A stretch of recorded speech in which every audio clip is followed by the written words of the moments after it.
Штипското јавно предпријатие ИСАР уредува нова гробна парцела. Станува збор за парцела со големина од 4500 квадратни метри, каде ќе бидат сместени околу 400 гробни места.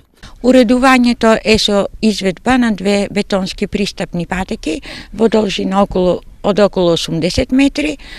Влезот на самата гробна парцела е уреден хортикултурно со поставување на 200 жардинери. Во текот на овие денови продолжуваме со овие активности со поставување на уште 200 жардинери. Изведени се во моментов 3 чешми за водоснабдување, комплет со водоводна линија и продолжуваме со понатамошни активности на дооформување на пристапните патеки. Во исто време од ИСАР информира дека е завршен тендерот за набавка на метли. Операторот кој го доби тендерот понуди цена од 15 денари за една метла.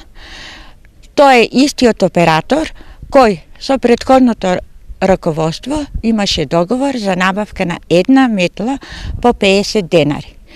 Што значи хипотетички, доколку јавното предпријатие ИСАР ова година набави 7000 метли, колку што набавило претходното раководство, ние ќе заштедиме 245.000 денари. Од ИСАР информира дека и понатаму ќе продолжат да работат домаќински одговорно, но и транспарентно.